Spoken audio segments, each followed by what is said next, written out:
Durante as Olimpíadas, nós vimos vários atletas fazendo confissões de fé em Jesus. Mas eu quero mostrar para vocês um atleta que de fato confessou Jesus. Jonathan Isaac, atleta da NBA, que não se ajoelhou diante de um ídolo chamado esquerda.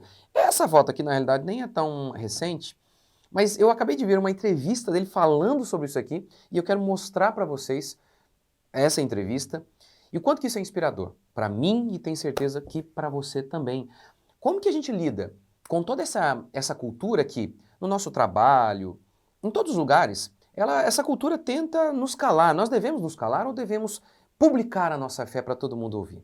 Curta, comente, se inscreva, bora para mais um vídeo. Vamos lá. Essa imagem que eu acabei de mostrar para vocês aqui é do Isaac. Isso foi esse ano. Enfim, não lembro exatamente, mas tá lá o Black Lives Matter, vidas negras importam, a gente sabe, é um movimento de esquerda. A gente sabe, não estão defendendo os negros coisa nenhuma. Movimento de esquerda. Mas que coisa interessante. Esse atleta, o Jonathan Isaac, ele se posicionou e falou, não vou usar. Não vou usar essa camisa, vou ficar de pé. E ele deu uma entrevista falando sobre isso. Deixa eu mostrar para você aqui. NBA player for the Orlando Magic, a national best-selling author, and the guy who decided to stand for the national anthem in the NBA bubble. My dad was huge when I was younger. He was always present, even though he had to work a tremendous amount. But he took us to school all the time, and he always had us in church. And he started to develop a relationship with Jesus Christ, and I started saying, you know what? I want to do right by God, and now I'm going to delete phone numbers. I'm going to unfollow people on Instagram. I'm going to start to go down the list of my life and kind of get things in order. Just live Jesus being first in your life is inconvenient in the world, but especially being in the NBA where there is that culture of access to excess and money and fame. There was a lot of pressure on all the NBA players to kneel for the national anthem and to wear the Black Lives Matter t-shirt. The shirt was just in your locker. We didn't have any other option. So one of my teammates turned towards me and says, Jonathan, what are you going to do?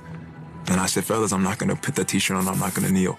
And I knew I believed that the gospel was going to be the answer for the world, that all of us saying that we all fall short of God's glory, and that if we're throwing stones at anybody else at a different color, at a different individual, we're throwing stones from a glass house because we've done wrong too. I hadn't signed my contract extension yet, and so that was still up in the air. I didn't know what was going to happen with my career. What I felt was being spewed was divisiveness, and one side against the other, one color against the other. And biggest gripe with them was that the only way to support Black lives in that moment was to kneel for the national anthem and to wear a t-shirt. And that's where I was like, that's not the only way to support Black lives. I'm an NBA player for the Orlando. Muito, muito bonito o testemunho, porque primeiro que ele diz, olha, eu não acredito que aquilo era a resposta, mas a grande questão é que ele diz, olha, para mim a solução é o evangelho. E um detalhe aí, ele fala, há uma grande pressão lá na NBA para a gente se submeter a essas ordens, essa agenda LGBT. E ele diz o seguinte, ele não tinha assinado o contrato dele para distensão, ou seja, para continuar no time. Ou seja, ele não sabia o que iria acontecer diante daquela decisão dele ali. Eu vi várias matérias, o pessoal descendo a bolacha nele, dizendo, negacionista, enfim, acabando com o cara. A gente sabe hoje, na grande mídia, isso aqui é uma aberração para eles. Não pode, não pode. Então, é uma questão muito importante isso aqui. Porque, veja bem, aí durante as Olimpíadas, a gente viu algumas pessoas, eu creio em Jesus e tal, beleza. Apesar de depois a vida deles totalmente errada, assim, um negócio bem complicado. E falar, agradeço a Deus e tal, isso o povo, é legal, é claro que é legal isso, mas isso aqui é que de fato uma grande confissão. O cara está correndo o risco de perder o trabalho dele, de ser massacrado mesmo. Massacrado. E mesmo assim, ele faz isso, ele fez isso, e ele explica que isso tudo tem a ver com a formação dele. Ele começa contando sobre o pai, que o pai, apesar de trabalhar muito, era muito presente na vida dele, e o levava para a escola, e o levava para a igreja. Que coisa! Como que isso é importante para a nossa formação. Mas é isso, tá vendo como que a confissão de fé, a nossa confissão de fé de fato, ela sempre implicou nisso, em estar disposto a perder alguma coisa. Lá, quando os discípulos confessavam Jesus publicamente, perdiam a cabeça. Aqui, ele sabia, podia perder o emprego. Lembra, recentemente, eu fui processado, aqui é uma matéria aqui sobre mim. Pastor foi processado por comparar a marca da besta do Apocalipse com o ativismo LGBT. E aí eles colocam aqui isso aqui é eu que falei. A marca da besta é esta, LGBT. Se não aceitá-la, você sofrerá sanções financeiras. Lembra que lá em Apocalipse se lê isso? Quem não aceitasse a marca da besta não ia poder negociar. Aí eu fiz essa aplicação. A marca da besta é isso aqui, ó, é o movimento LGBT. Se você não aceitar essa marca, você vai sofrer sanções financeiras. O jogador Maurício Souza rejeitou a marca e foi despedido. Lembra o episódio? Foi lá do Superman gay, né? E ele disse, ó, que isso aí não pode. Quer dizer, ele só escreveu, vai vendo. Só isso, aí pronto, já perdeu o emprego. Então, eu falei um pouco sobre isso. Como que é importante... E isso tem tudo a ver com isso aqui.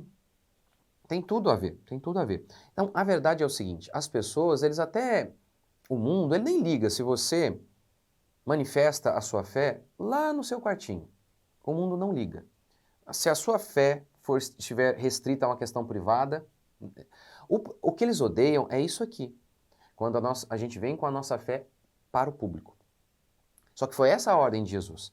Ele disse o seguinte, vocês são a luz do mundo. E aí ele disse, não se esconde uma cidade edificada sobre um monte. Se você quiser esconder uma cidade, que muita gente faz isso, vamos construir um lugarzinho aqui escondidinho, para que ninguém chegue até nós.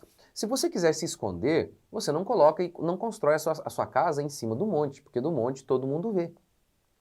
Jesus diz, não se pega uma candeia, um lampião e coloca-o debaixo da mesa. Não, você coloca no lugar para ficar visível, para iluminar tudo. Aí Jesus diz, vocês são assim. Vocês são a luz do mundo. Não é para vocês viverem a fé de vocês apenas ali no culto de domingo. O culto de domingo é central, é o ponto de partida, mas vai além. Isso parece ser uma coisa que tem se perdido do meio cristão. Essa questão de a nossa fé tem que ser pública. A nossa fé tem que exercer influência pública, para que todos ouçam o que nós cremos. Então, obviamente, um dos motivos para explicar por que isso não tem acontecido tem a ver com a falta de coragem, de convicção naquilo que se crê. Não se tem hoje mais a disposição de correr riscos para perder muitas coisas, o nome, dinheiro, emprego. Por isso que muitos cristãos não têm manifestado publicamente a sua fé. Mas nós fomos chamados, quer ver, nós fomos chamados para manifestar publicamente a nossa fé.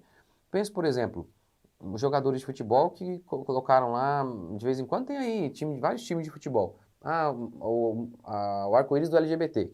Eu sei, o arco-íris é de Deus, é do arco-íris de Deus, não é? Mas eles associam hoje pega lá como símbolo do movimento LGBT. E muitos jogadores, até cristãos, usam. Eles pegam lá e usam. É incorreto. Mas quem disse que o grande objetivo da existência é o sucesso? Não, porque se eu perder o meu emprego e tal... Quem disse que o grande objetivo da vida é a sobrevivência? Não é. Então, isso aqui, esse cara, esse atleta cristão, esse de fato fez uma confissão de fé aí. E que ele nos inspire para que nós possamos também seguir a nossa fé onde estivermos. E não, como diz Paulo, eu não me envergonho do evangelho. Ele não sentiu vergonha. Que eu e você também não venhamos a sentir. Deixa o comentário aqui, Deus abençoe, até a próxima.